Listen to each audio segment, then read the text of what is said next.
a commencé un jour d'orage. Il faisait sombre et il pleuvait. Il va falloir agir avec une précision du diable, Wang. Et une totale concentration. T'es prêt, Jack? J'étais prêt dans le ventre de ma mère. Bienvenue à la fête, camarades! C'est l'heure de faire jouer ma tête cracheuse de plomb. Alors il va falloir faire vite. Vite, vite. Attends, sois pas si pressé. Rien de génial à proposer? Si, allez encore plus vite! Mais j'y avais pas pensé. Que tout le monde s'arrête! Vos règles commencent à m'ennuyer sérieusement.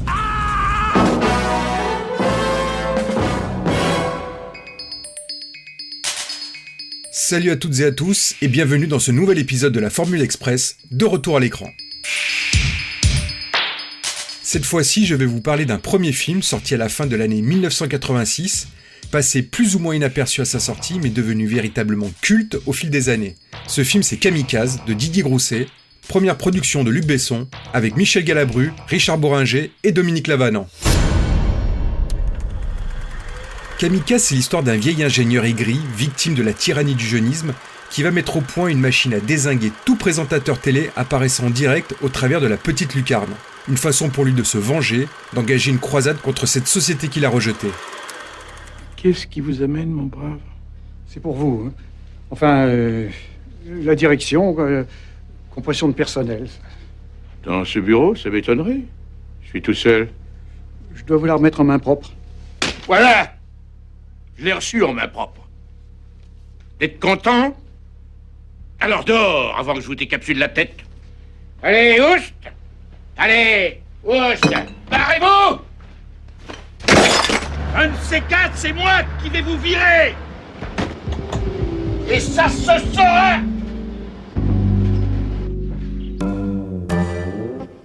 Nous sommes en 1983. Les journalistes Michel Halberstadt animent chaque jour en direct pour Radio 7 une émission de radio au cœur de la station d'Avoriaz à l'occasion du 11e festival du film fantastique. Rappelez-vous, on vous a longuement parlé de ce festival lors de notre premier débat.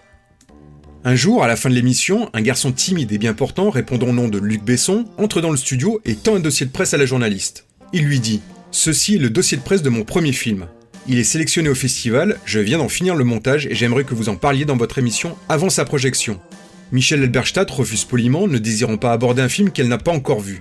Mais devant l'insistance du jeune homme et après avoir rencontré Sophie Schmitt, la monteuse, et Pierre Jolivet, l'acteur principal du film, elle accepte tout de même de voir le film, mais sans grande conviction.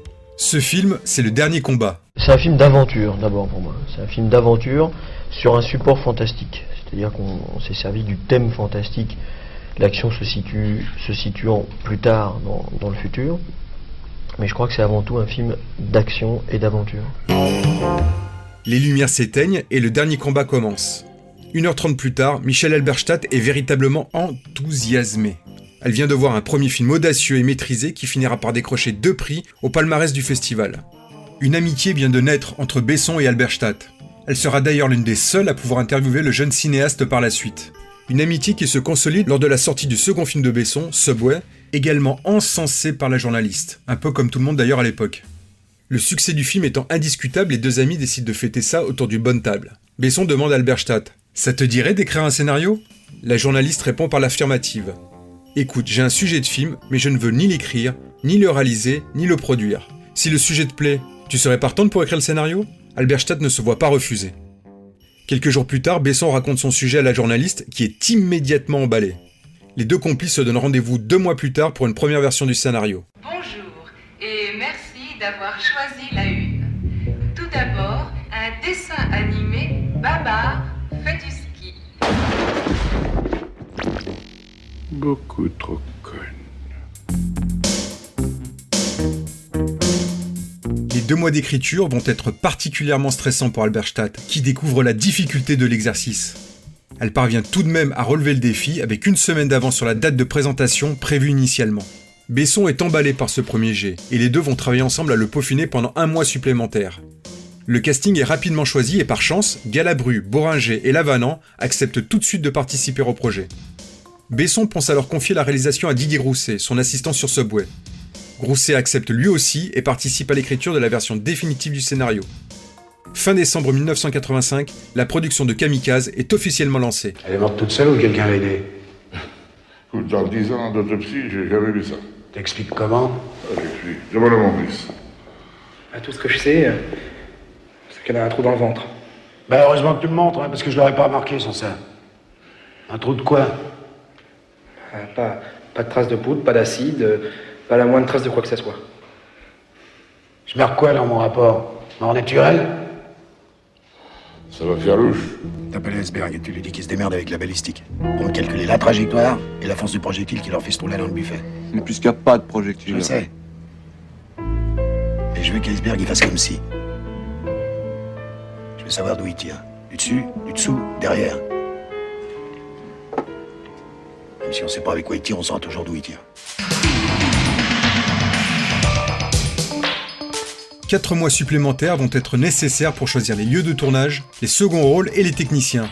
Le premier tour de manivelle est donné le 10 avril 1986. Besson et Halberstadt sont présents quotidiennement sur le tournage pour réajuster le scénario selon les besoins, notamment pour la réécriture du personnage de la toute jeune Romane Boringer dont c'est le premier film. Le tournage va parfaitement se dérouler pour s'achever le 5 juin 1986. Je crois savoir comment le tueur s'y prend. Ravi d'entendre qu'il s'agit d'un meurtre. Alors comment s'y prend-il? Il tire à travers la télé. J'ai pas pensé, il tire à travers la télé. Aucune trace de projectile. Le passé des victimes est clair comme de l'eau de roche. Aucune revendication téléphonique. Tout ce que les victimes ont ingurgité a été analysé. Rien. Zéro, que dalle. Tout ce qu'on sait, c'est que la source d'énergie qui provoque la mort vient à chaque fois de face. Juste dans l'axe de la caméra. Autre chose. Une conviction. C'est la mienne. Hier soir, j'ai vu un monde planté devant la télé avec un pétard en matière plastique.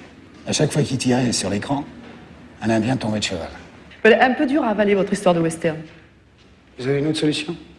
Parce que c'est pas plus invraisemblable que la thèse sur les morts naturelles en série. Par contre, c'est beaucoup plus effrayant. Parce que ça voudrait dire que... Ça voudrait dire que le tueur est quelque part en France, tranquille devant sa télé. Et que moi, j'ai 55 millions de suspects. Coproduit avec ARP, une toute jeune société, le film sera distribué par Gaumont qui décide de le sortir le 10 décembre 1986.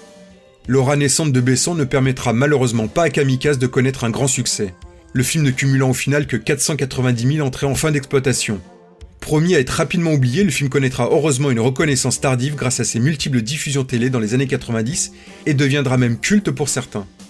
Le relatif échec du film n'aura pas de conséquences pour les 3 acteurs principaux qui continueront par la suite à enchaîner les projets. Idem bien évidemment pour son producteur dont la carrière explosera réellement 2 ans plus tard avec Le Grand Bleu.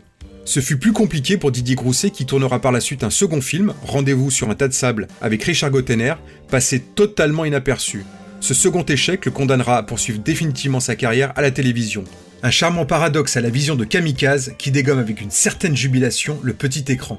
Quant à Michel Halberstadt, elle se partagera avec succès entre l'écriture de romans et la production de films variés au sein d'ARP comme la saga Taxi ou This Must Be the Place de Paolo Sorrentino. Pour voir Kamikaze aujourd'hui, il faut se retourner vers une édition DVD parue chez Gaumont ou vers certaines plateformes VOD. Oui, on va rigoler, Pampoutatis. Écoutez Thérèse, je n'aime pas dire du mal des gens, mais effectivement elle est gentille. Vous savez, les avis, c'est comme les trous du cul. Tout le monde en a un. Eh bien, mettons-nous au travail. On va rigoler. Alors j'avais découvert Kamikaze lors de l'une de ses diffusions en prime time sur TF1 au début des années 90, et j'avais trouvé le film particulièrement réussi pour un film français. J'étais en effet pas très friand du cinéma hexagonal à cette époque, mais tout comme Subway, que j'avais beaucoup aimé, celui-ci m'avait plutôt attiré, passionné, en tout cas intéressé, plu, grâce notamment à l'interprétation à contre-courant de Michel Galabru. Il faut canaliser cette folie qui est en vous. Vous êtes un savant, pas un kamikaze.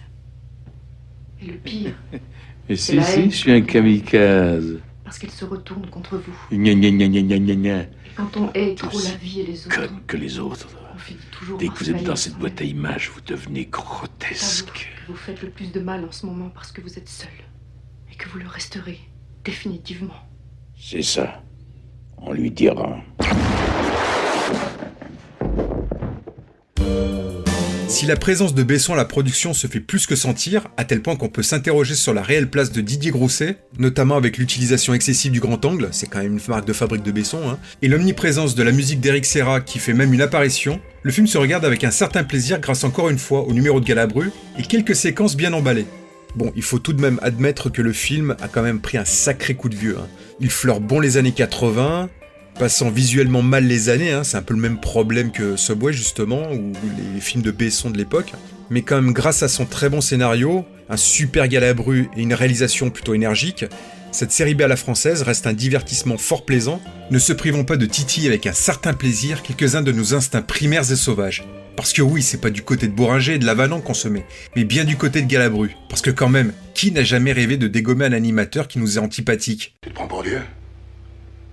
T'as été touché par la grâce divine? Tu crois que tu peux disposer la vie des gens comme ça? On va faire comme dans les vieux films. Je vais être aussi con que toi. Celui qui tue le premier, il a gagné. Si c'est toi, personne ne saura que c'est toi. Tu seras peinard. Jusqu'au jour où un autre mec voudra savoir. Allez, tire! Tire! Bute-moi! Tire, nom de Dieu!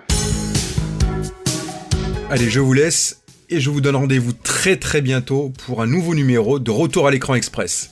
Et n'oubliez pas, tous nos autres épisodes sont disponibles sur notre site retouralécran.fr, sur YouTube et sur les meilleures plateformes de podcast. Si je devais résumer ma vie aujourd'hui avec vous, je dirais que c'est d'abord des rencontres.